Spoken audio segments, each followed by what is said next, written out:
जसं की आपण प्रत्येक वेळेस जे ॲनालिसिस आहे आपलं डेली टाईम फ्रेमवरून करत असतो, पण आज आपण वीकली ॲनालिसिस बघणार आहोत. तर वीकली चार्टवरून आपण स्टार्ट करूया. तर वीकली चार्टमध्ये आपल्याला काय पाहायला मिळतं आहे, सेम आपल्या ज्या ट्रेंड लाईन आपण ड्रॉ केलेल्या आहे बघा, मागच्या आठवड्यामध्येच आपण ह्या ज्या ट्रेंड लाईन ड्रॉ केलेल्या आहेत त्या ट्रेंड लाईन खूप छान पद्धतीने रिस्पेक्ट होत आहे आणि त्याच ट्रेंड लाईनचा आपण ब्रेकआउट पाहण्याचा किंवा ब्रेकडाऊन पाहण्याचा प्रयत्न करतो आहे. ज्या साईडला आपल्याला फ्रेंड्स इतकं इम्पॉर्टंट आहे, या लेवल्स खूप इम्पॉर्टंट आहे. तुम्ही तुमच्या चार्टवरती या दोन्ही ट्रेंड लाईन ड्रॉ करून ठेवा. जर या ट्रेंड लाईनला ब्रेकडाऊन जर भेटला तर खूप मोठा मोमेंटम गोल्डमध्ये पाहायला मिळणार आहे, बेजिश मोमेंटमही पाहायला मिळणार. किंवा याच्याच ऑपोजिट खूप वेळा असं झालेलं आहे की ट्रँगल पॅटर्न हा गोल्डचा खूप फेवरेट पॅटर्न आहे. ट्रँगल पॅटर्नचा ज्या वेळेस गोल्डमध्ये ब्रेकआउट झालेला आहे त्या वेळेस गोल्डने डायरेक्ट टॉपचा जो लेवल आहे ना तिथपर्यंत एक आपल्याला रॅली दिलेली आहे. त्यामुळे ही रॅली तुमच्याकडून मिस नाही हो, म्हणून मी ही कंटिन्यू तुम्हाला डिसेंडिंग ट्रेंड लाईन आणि असेंडिंग ट्रेंड लाईन दोन्ही सांगते. तर तुम्हाला फक्त आणि फक्त फोकस करायचा आहे. जर मोठा मूव कॅप्चर करायचा असेल तर या दोन गोष्टी, दोन लेवल्स तुमच्या चार्टवरती असणं खूप महत्त्वाचं आहे. सिम्पल लँग्वेजमध्ये मी तुम्हाला ॲनालिसिस देणार आहे की मंडेला काय होणार आहे आणि मंडेला जे होणार आहे त्याच्यानंतर तुम्हाला कशा पद्धतीने ट्रेडिंगची प्लॅनिंग करायची. तर डेली चार्टवरती आपण बघूया. सर्वात प्रथम आपण वीकली चार्टवरती ॲनालिसिस करून बघूया. वीकली चार्टवरती आपल्याला गोल्डमध्ये तीनदा रिजेक्शन घेताना पाहायला मिळालेलं आहे. त्यानंतर गोल्ड इथे आपल्याला स्ट्रगल करताना पाहायला मिळते आणि मागच्या वीकची जी कॅन्डल आहे ती डोजी कॅन्डल तयार झालेली आहे. याचाच अर्थ काय की नेक्स्ट वीक आपल्यासाठी इम्पॉर्टंट आहे. नेक्स्ट वीकमध्ये जी क्लोजिंग होणार कॅन्डलची त्याच्यावरती डिपेंड असणार गोल्ड हे सेलिंगला जाणार की बाईंगला जाणार. जसं की आता आपण डेली टाईम फ्रेममध्ये स्विच करूया. डेली टाईम फ्रेममध्ये स्विच केल्यानंतर आपल्याला काय पाहायला मिळते, गोल्ड एका इम्पॉर्टंट की लेवलवरती स्ट्रगल करते आहे. जी लेवल आहे 4500ची.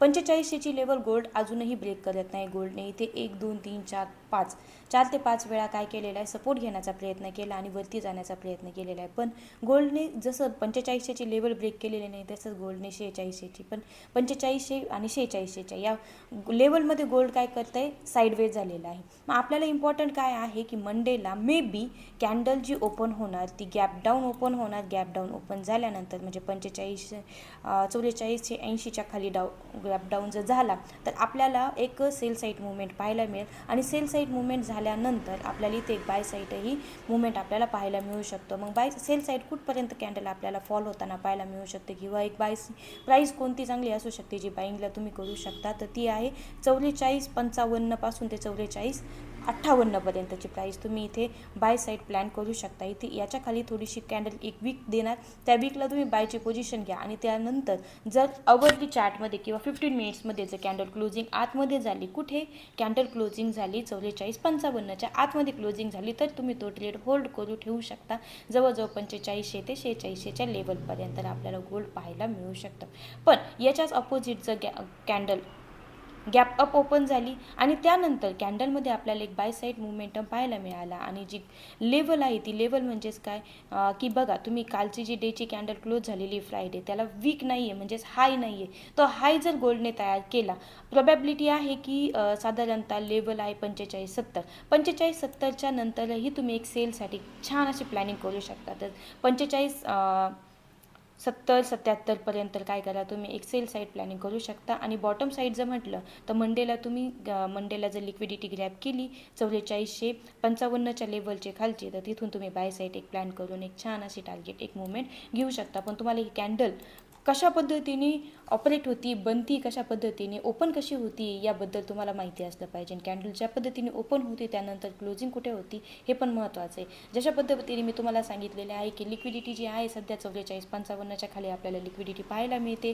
तिथे आपले बरेचसे सेल हंटिंग होण्याचे पॉसिबिलिटीज आहेत. तर तिथून तुम्ही बाय साईड एक प्लॅन मंडेला करू शकता आणि त्याचं टार्गेट तुम्ही ठेवू शकता 45-66पर्यंत किंवा 68पर्यंत. आणि यानंतर जर गोल्डमध्ये आपल्याला एक सेल साईड प्लॅन करायचा असेल मंडेला, तर मंडेला सेल साईड प्लॅनिंगसाठी तुम्हाला हीच लेवल आहे 45.77 ते 45.60पर्यंतची लेवल तुम्ही ऑलमोस्ट घेऊ शकता किंवा 45.90 या 4 ते 5 प्रोबॅबिलिटी आहे. या महत्त्वाच्या लेवल साईज सिम्पल आहेत. कॅन्डलवरती सांगते फक्त की सप्लाय आणि डिमांड यूज करून तुम्ही कशा पद्धतीने किंवा लिक्विडिटी अर्न झाल्यानंतर सेलिंग किंवा बाईंग कशा पद्धतीने प्लॅन करू शकता. बरं, त्यानंतर वीकली जर आपल्याला गोल्डमध्ये जर बाय साईड इथे क्लोजिंग पाहायला मिळाली तर आपलं नेक्स्ट टार्गेट कुठे असू शकतं, तर नेक्स्ट टार्गेट आहे 4660 ते 4670 आपल्याला हे जे टार्गेट आहे हे टार्गेट आपल्याला इथे बाय साईड मिळू शकतं.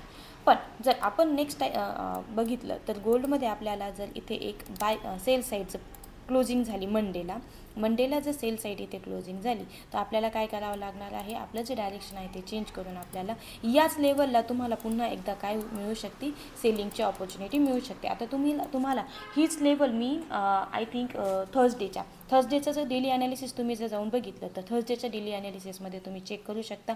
मी एक लेवल ड्रॉ करून दिली होती की तुम्ही काय करा इथे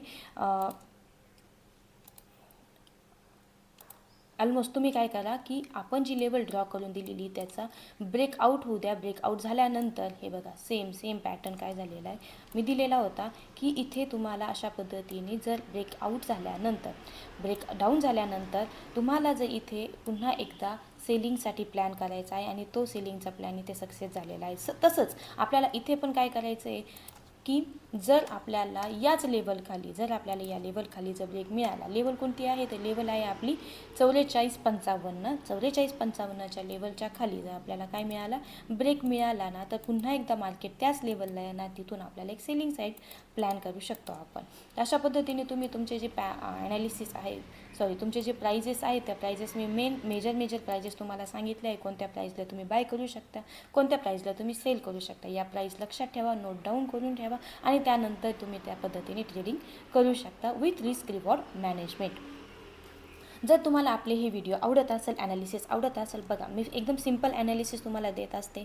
यामध्ये तुम्हाला असं वाटत असेल की अजूनही डीपमध्ये ॲनालिसिस हवं तर मला कमेंटमध्ये नक्कीच कळवा. अशा पद्धतीचे ॲनालिसिस मी तुमच्यासाठी घेऊन येणार आहे. जर हा व्हिडिओ तुम्हाला आवडला तर लाईक, शेअर आणि सबस्क्राईब करायला विसरू नका फ्रेंड्स.